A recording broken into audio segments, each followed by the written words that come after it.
हाय दोस्तों, मेरा नाम है आकाश और स्वागत है आपका हमारे टेक्निकल एनालिसिस के नए वीडियो में, जहां पर कि हम जो है टूल्स के बारे में बात करेंगे। चलिए इसे कुछ आसान भाषा में समझ लेते हैं। जब भी आप कभी घर बनवाते हैं और घर बनवाते हैं तो वहां पर दो लोगों का सबसे ज़्यादा इंपॉर्टेंस लगता है। एक तो मिस्त्री रहता है और दूसरा जो है लेबर रहता है।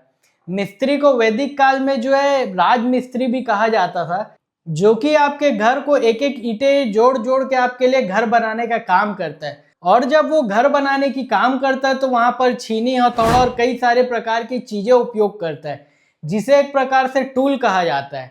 सेम उसी तरीके से जब आप अपनी ट्रेडिंग और इन्वेस्टिंग जर्नी चालू करें तो ठीक उस मिस्त्री की तरह यहाँ पर भी टूल्स लगते हैं, जिसके बारे में हमें जानना बहुत ज्यादा इंपॉर्टेंट हो जाता है इस टेक्निकल एनालिसिस में। तो इसी बारे में हम अच्छी तरीके से बात करने का कोशिश करेंगे। इससे पहले अगर आप हमारे इस चैनल में नए तो कृपया करके इसे लाइक, सब्सक्राइब एंड शेयर कर ले। जैसा कि हमने पिछले वीडियो में भी बात किया कि स्टॉक मार्केट में भाव भगवान है, यानी कि प्राइस जो एक प्रकार से भगवान है और इसी भगवान को स्टडी करने के लिए हमें जो है टूल के उपयोग करना पड़ता है, जो कि एक प्रकार से अच्छे चार्टिंग सॉफ्टवेयर में उपलब्ध रहता है। अगर हम ट्रेडिंग व्यू की बात कर ले तो ट्रेडिंग व्यू में भी टूल्स रहते हैं अलग अलग प्रकार के, जिसको कि हम जो उपयोग कर सकते हैं टेक्निकल एनालिसिस में, जिसके कारण हम अपने लिए जो है बेटर अपॉर्चुनिटी भी फाइंड आउट कर सकते हैं बाइंग और सेलिंग करने के लिए। टूल्स की हम बात करें तो जैसा कि आप ट्रेडिंग व्यू में देखने की कोशिश करते हैं इस टूल को, तो ये टूल जो है लेफ्ट साइड की तरफ जो है एक पर्टिकुलर ब्रैकेट में रहता है। यहाँ पर टूल की भी बात करें तो टूल भी अलग अलग प्रकार के जो है प्रोवाइड किए जाते हैं टेक्निकल एनालिसिस के लिए ट्रेडिंग व्यू द्वारा। जैसे कि टूल की हम बात करें तो यहाँ पर सिंपल ट्रेंड लाइन एक प्रकार का टूल रहता है, फिर फिबोनाची आता है, इसके बाद पैटर्न आता है, फोरकास्टिंग आती है, शेप आते हैं, टेक्स्ट आते हैं। इसी के साथ साथ कई और प्रकार के भी टूल्स आ जाते हैं। तो चलिए अब हम इसे एक एक करके डिस्कस कर लेते हैं। सबसे पहले हम बात कर ले तो यहाँ पर बेसिक फंक्शन दिया जाता है कर्सर का।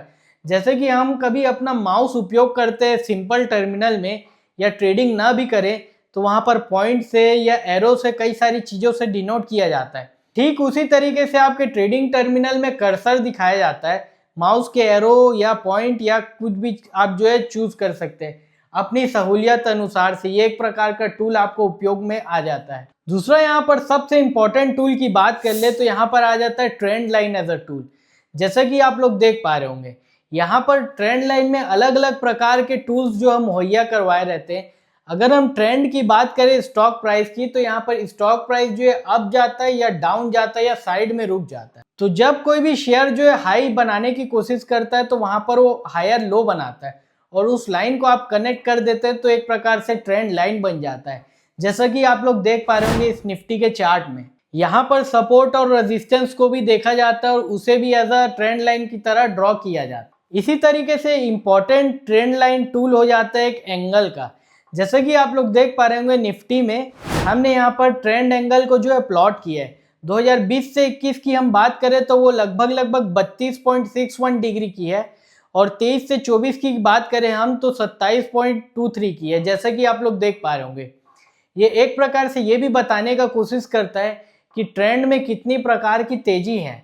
अगर ये एंगल जितना ज़्यादा हो उतना फास्ट ट्रेंड रहता है और जितना एंगल कम हो उतना सुस्ती को बताने की कोशिश करता है। उसी तरीके से हॉरिजॉन्टल लाइन भी है, जैसा कि हमने प्लॉट किया आप देख पा रहे होंगे यहाँ पर जब कोई प्राइस में आप हॉरिजॉन्टल लाइन बनाए और उसको तोड़ के जब स्टॉक प्राइस बढ़ना चालू करे तो जैसा आप लोग रिलायंस के चार्ट में देख पा रहे होंगे उसके बाद बहुत स्पीड से तेजी ही आ जाती है।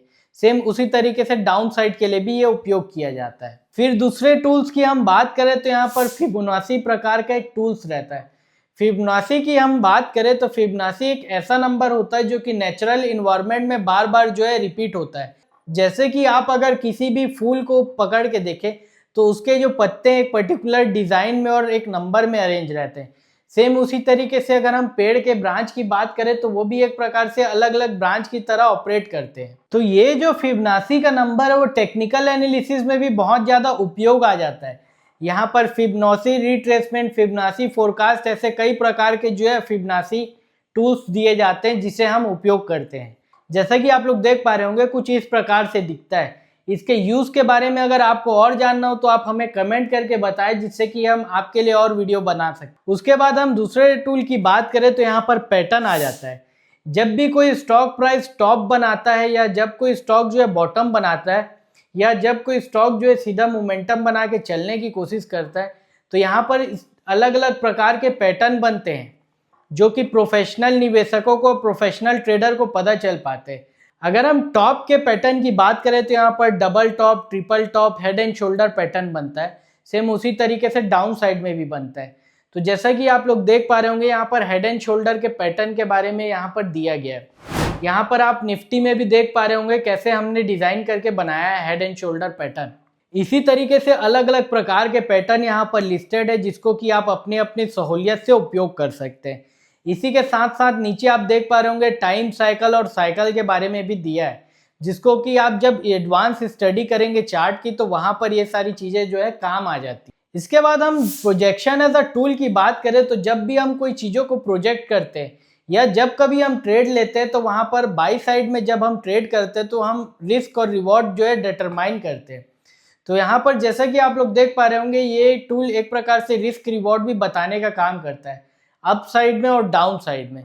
इसी के साथ साथ कई और प्रकार के स्टॉप लॉस को भी डिटरमाइन करने का ये काम करता है और टारगेट। यहाँ पर इस प्रोजेक्शन टूल में थोड़ा नीचे आप देखें तो यहाँ पर कुछ और प्रकार की चीजें हैं जैसे कि डेट के रेंज की।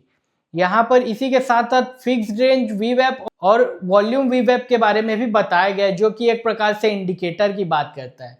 डेट रेंज की बात करें तो जैसा कि आप लोग देख पा रहे होंगे इस रिलायंस के चार्ट में रिलायंस का शेयर जो है लगभग 2007 से लेकर 17 तक परफॉर्म नहीं किया और यहाँ पर हमने इस डेट रेंज को प्लॉट किया जो कि आप लोग देख पा रहे होंगे 3 दिसंबर 2007 से लेके 1 मार्च 2017 तक इसका स्टॉक प्राइस जो है चला ही नहीं, लेकिन उसके बाद जब चला तो यहाँ पर बहुत जबरदस्त पैसा बना।